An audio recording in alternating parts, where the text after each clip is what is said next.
The opening scene of the first Star Wars movie greeted us with a gigantic spaceship screaming through space, laser blasts all around it.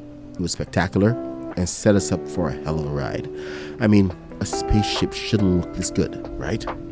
But then we got to see what was chasing the ship. It was a formidable wedge-shaped vessel bristling with weapons, and it was huge. And it just kept going and going. It was easily one of the best openings to a movie in the past 50 years and burned the image of the Star Destroyer permanently into our psyche. So when a building game throws some blocks at you, of course you do the obvious thing. You build a Star Destroyer. Either that or a castle. My first one, I built out of roof pieces, mainly shack pieces because it had the right angle, but the color was all wrong, so I abandoned it. I hated the hell out of that ship. Eventually, I came up with a theory on how to build the perfect wedge using nothing except gray foundation pieces, and the second Star Destroyer came into being. It ended up being 199 meters long, about 1/10 the length of an actual Star Destroyer, and it broke world complexity in several places. It would eventually end up breaking my entire world, but at the time, it was glorious, and it was what started my entire Star Wars world. We built everything in that world because the Star Destroyer was there. But then, the world broke. So we started a new world, and I promised that this time, there would be no Star Destroyer, no world destroyers. But then, LegoFortnite brought the Star Destroyer into the world for us, crashed it through a rift in space and time, and exploded it all over the island. So, it was fair game. I had to build a new Star Destroyer, and scale down to what they gave us. But first, the old one had to go, which brings us to this. Alright, so we're going to have to crash this into the ground. There's only certain areas we can place boom barrels. The original plan was to take out the supports and watch it drop from the sky.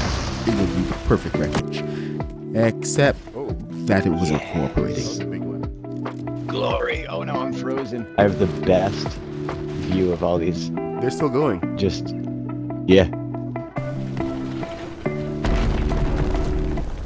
When it did, all hell broke loose. Oh, it dropped! It dropped! The whole thing dropped. Okay, the tower is still falling. There it goes. Yeah, the front end over here is still falling too. It is too big. Holy dog snot. Alright, I'll keep shooting. Oh. Some blue barrels are in the sky. Oh, there it is. See, this is what happens when you build too big. Fortnite physics just does not like it. So, with that out of the way, let's meet Star Destroyer 2.0. It was supposed to be scaled down to match what they gave us in-game, but somebody who will remain unnamed, me, decided that 100 meters was way too small. I still wanted that view on the bridge, and looking at the scale, it felt like we could go bigger, so we went to 130 meters. First mistake. Legion of Shadow was around to help me for this one, and between the two of us, we laid down the bulkhead, top and bottom, in a period of about 24 hours. We even turned the panels upside down on the bottom to get that nice sleek look. 18 by 16 ancient flooring this time, no foundation pieces, all frostbite. It was perfect. We didn't even hit complexity until I started building the raised back section and the bridge tower. That was the point I realized that we had built way too big. Again. So, we're just gonna have to do it one more time. This time at 100 meters. Things are gonna be a little smaller, but it'll be worth it. In the meantime, we have this epic build right here to explore. We can get some pretty epic shots in the bridge, have a little bit of fight, and have a little bit of fun. When we build a new one, we'll blow this one up too, and we'll get it on camera. The next one will be complete. It will be huge, and maybe we'll even be able to launch a TIE fighter or two out of it.